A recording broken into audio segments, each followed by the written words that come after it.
কিন্তু মরে না, কিন্তু মরে না। মারহাবা। আমার বন্ধু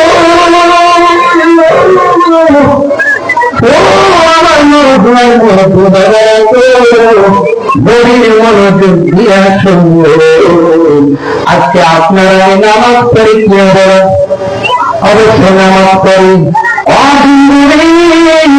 নামাজের মধ্যে কি ফজিলত আছে আমরা তো জানি, অবশ্যই আমল করি না।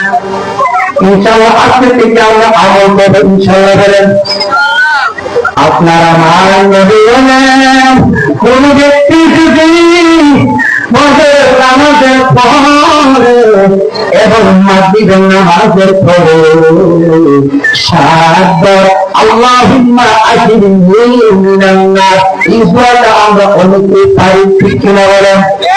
আপনারা নবী ওই মায়ার নবী বলেন, কোন উম্মত যদি কোন ব্যক্তি যদি ফজর নামাজের পরে সাতবার আল্লাহুম্মা আজরিনি মিনান নার এই দোয়াটা পাঠ করবে, কারোর সাথে কথা বলবে না, ওই ব্যক্তি যদি ফজর নামাজের পরে সাতবার পরে থাকে, ওই দিন যদি সে যদি মারা যায়, আমার আল্লাহ রাব্বুল আলামিন তার কাছে কোনো হিসাব দিবে না, বরং তাকে বিনা হিসাবে জান্নাতে যাবে। সুবহানাল্লাহ। এ আমার বিবি জাতি মুহিদ্দিন বারারি আল্লাহু আকবার।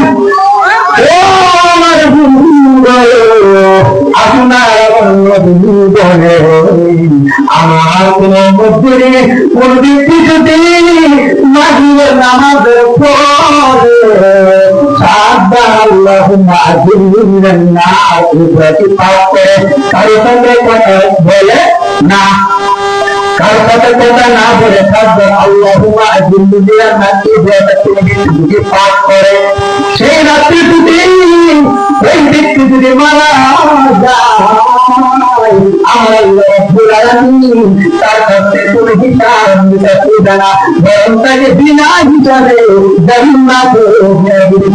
সুবহানাল্লাহ। তাহলে বাবা যে আমল করতে হবে নাই, আমরা জীবন করি আমলটা করে কোনো অসুবিধা নাই। আপনি করবো আমরা যখনই নামাজ পড়ি, নামাজ পড়াতে কিন্তু আমল আছে, আলহামদুলিল্লাহ লা ইলাহা ইল্লাল্লাহু আল্লাহু আকবার। কি বলবো, অনেক ছোট ছোট আমল আছে, যেমন আপনারা নবী বলেন,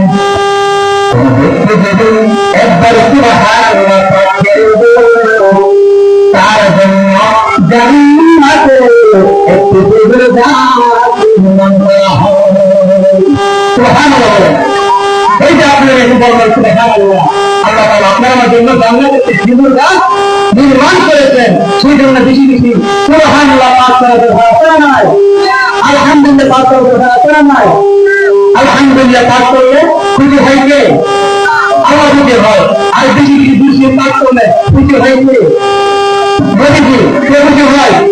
নবীকে খুশি হয়। নবীর বেশি খুশি পাঠ করলে, তাহলে আমি কি করবো? বেশি থেকে বেশি পরিমাণে নবীর উপর বেশি পাঠ করবো। ইয়া রাসূলুল্লাহ হাবিবাল্লাহ, ইয়া রাসূলুল্লাহ, ইয়া রাসূলুল্লাহ, ইয়া হাবিবাল্লাহ, বলি ইয়া রাসূলুল্লাহ, ইয়া হাবিবাল্লাহ, ইয়া রাসূলুল্লাহ, আল্লাহ ইয়া রাসূলুল্লাহ, আমার পরিন্দার কানে আসিও নবী গো, আমার কি আমার পরিন্দার কানে আসিও নবী গো, আমার কি দেখিব আপনাকে নয়ন ভরে, দেখিব আপনাকে নয়ন ভরে। হাবিবাল্লাহ ইয়া হাবিবাল্লাহ ইয়া রাসূলুল্লাহ ইয়া হাবিবাল্লাহ অজুরে এই শান্তির পাত্র দেখায় এই ভজন গুরু পাঠ করলে মাথা শান্তি হবে কিনা আপনার মাথা যদি খারাপ থাকে